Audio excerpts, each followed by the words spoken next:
Got the new power feed in. Went with the $379 option through Quality Machine Tools, I think it's called. Precision Matthews, made in Taiwan. Problem.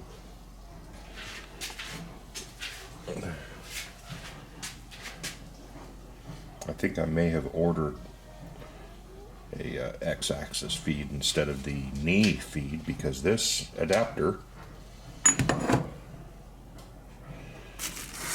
they are different.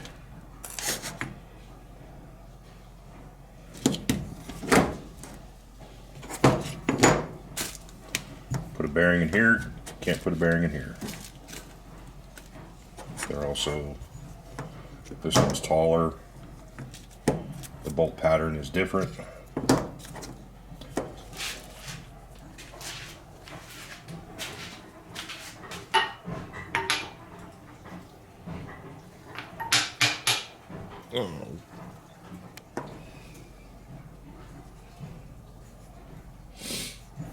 Mounting holes are all jacked up. It's a pretty simple aluminum part. There's a little bit of a snap ring groove in there. So, off camera, I made one. I grabbed a piece of steel off the floor. Had the right diameter, so I think it's like 3 1/4 or something, 3 1/2. Turned it to dimensions of that, laid in a groove, set the bearing in there. Bearing fits really good, snap ring fits. All I got to do now is match the bolt hole circle on this guy, and then drill and tap the mounting deals for this guy. Looks like there's lots of options.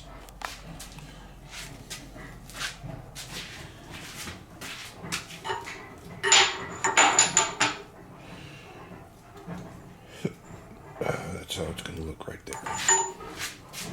Of special note, I did machine a new shaft, a new elevating shaft here. All one piece rather than two piece. So typically when you have a single crank and you're putting this thing together, they give you an extension threaded on both ends. There's the male thread there, female thread there. So you screw this onto the shaft, your X-axis shaft, I'm guessing. And then that's what all of this stuff rides on, right? I'm not going to modify this shaft anymore. I'm hoping that it's dimensionally accurate. It should be. And we'll put it all together as, with that shaft and all these parts. Minus, of course, that guy. I don't know what this is for yet. It's probably a spacer. Actually, that's probably what those bearings ride on, so I'm going to have this piece mounted to this guy so that the bearings can ride on that. Nice. Yeah, not a bad little piece of kit. It's got some stop things, extruded rail for the stops to go into. I haven't really decided what this thing is yet. This is probably this probably goes, this bolts to the bed, I believe. Right? Maybe, I don't know. Instructions are inadequate for our foreign speaking friends, for those freedom fraction types. So yeah, set the rotary table, or the rotary thing-majigger on the mill. I've already got one punch mark set for this guy. We'll see if we can make it happen. They're pretty much the same height. So, next.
Oh no.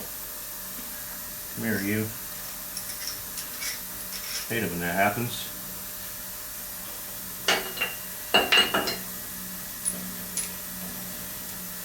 There it is. Oh!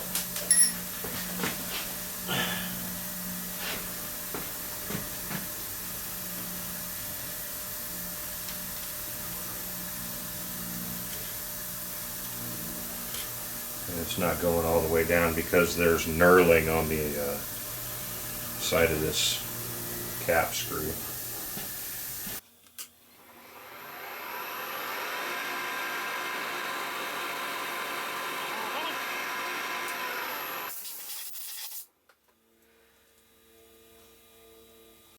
It's kind of hot.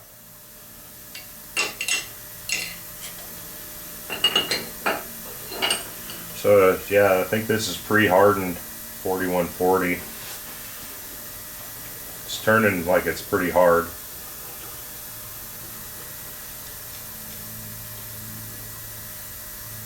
Yeah, it's sticking through. Wonder if I'm 1/4 inch deep yet.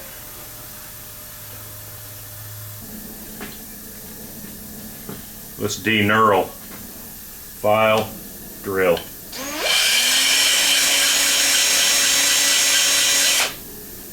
That's probably enough. Didn't need much.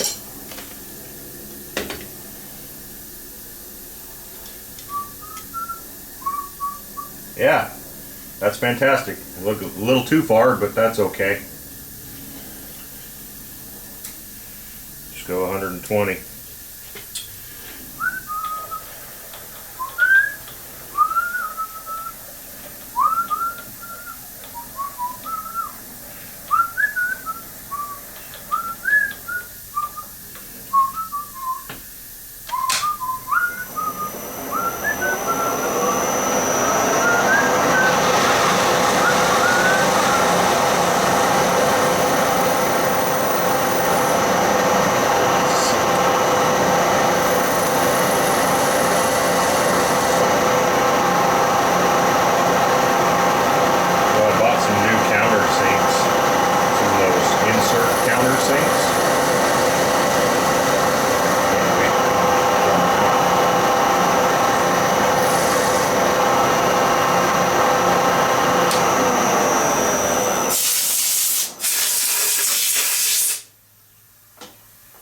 Because everybody likes a countersink.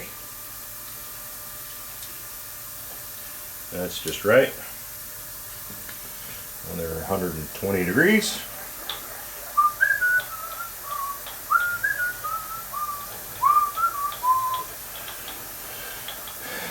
What is that, 240?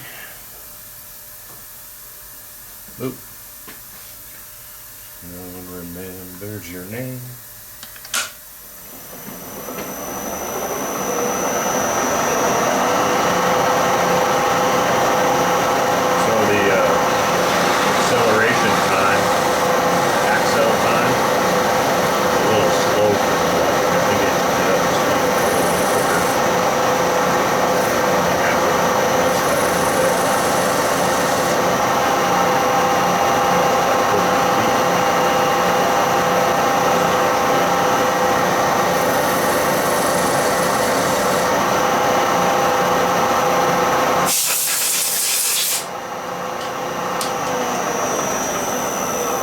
Decel time, you know, it takes, I think I've got it set to 5 seconds. Might be, maybe just give it a little touch more.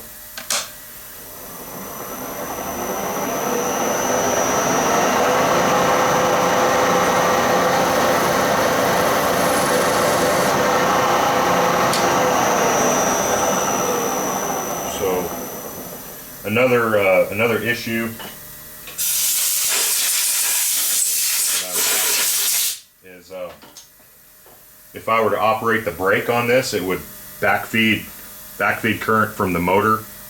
I guess I don't know how to best explain it, but it trips the drive if I use the brake. So there's accoutrements on that drive for a braking, what they call a braking resistor, that helps bleed off current from using the brake, I guess. So I have no idea what size braking resistor I need. All I know is I should probably get one. That way I can operate the brake in manual mode. That would be nice. So, let's see here.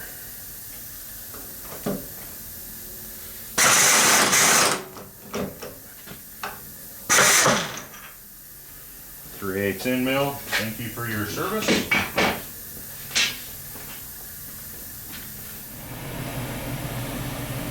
It looks like I'm going to have to modify the shaft. This shaft here, this portion here is sticking out this way too far. This hardened bushing for the bearings needs to go all the way through. It doesn't go far enough. The end of this bushing lands about halfway through this bearing, or halfway onto this bearing, so I'm going to have to peel this back a little ways so that I can get this full contact with my bearing.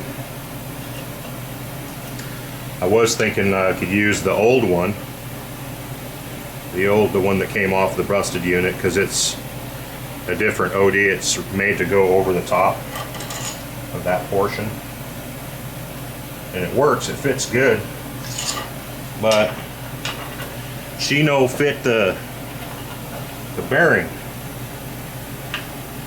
I wonder, maybe I could press out this bearing and replace it with the other one, but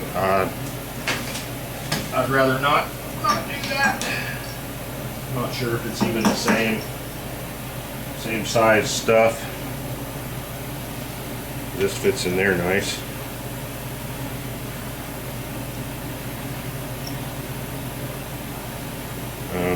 I don't know what I should do. They don't necessarily even look the same. I don't think the bore diameters are the same on this cast aluminum. So this option is obviously out. I'm gonna have to pull the shaft, knock this back to back there somewhere.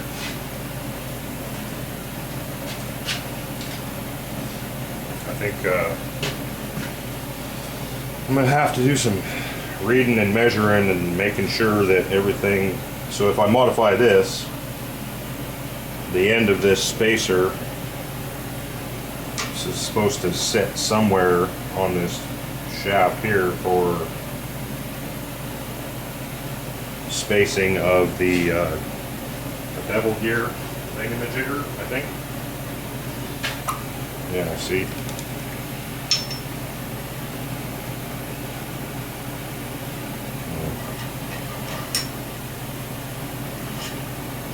back to the drawing board. See if it all works out.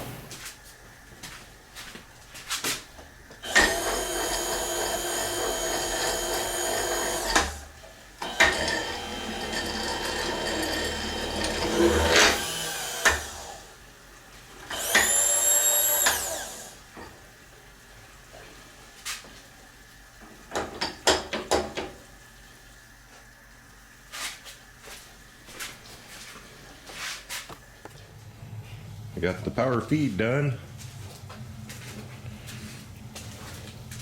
There's a little slight misalignment with the shaft, so it was kicking itself out of gear.